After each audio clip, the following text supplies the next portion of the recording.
তো বন্ধুরা, তোমরা সকলে কেমন আছো? আশা করছি তোমরা সকলেই খুব ভালো আছো, আমিও খুব ভালো আছি।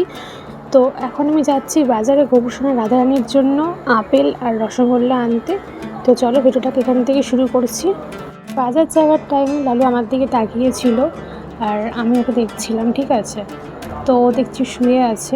এরপর আমি চলে গেছিলাম একটু সবজি বাজার করতে। মিষ্টির দোকানে গিয়ে গোপুসোনা ও রাধারানীর জন্য গরম গরম রসগোল্লা নিয়ে ফেললাম। রাধারানী ও গোপুসোনার জন্য 3টে আপেল নিয়ে বাড়ি এসেছি এবং ভাবলাম গোপুসোনাদের জন্য নোনতা বিস্কুটও নিয়ে আসি, বিকালে ওদেরকে নোনতা বিস্কুট খেতে দেবো। তো আমার শরীরটা খুব একটা ভালো নেই, সামনে পুজো আসছে, কত ছাড়াছাড়ি করবো। গোপুসোনা ও রাধারানীর দর্শন করে নাও আর প্রেম থেকে বলো হরে কৃষ্ণা রাধে রাধে। আজকে রাধারানী ও গোপুসোনা গরম গরম রসগোল্লা পেয়ে অনেক খুশি।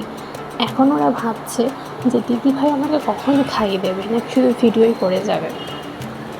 এর সাথেই আমি রাধারানী ও গোপুসোনাকে ধূপকাঠি দেখিয়ে ওদেরকে রসগোল্লা জল খাইয়ে দিলাম। বন্ধুরা, তোমরা তো জানোই আমার গোপুসোনা ও রাধারানী রসগোল্লা খেতে খুব ভালোবাসে।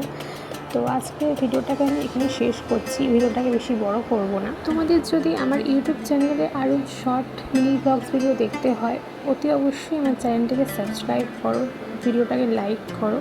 চলো, হরে কৃষ্ণ, রাধে রাধে, বাই।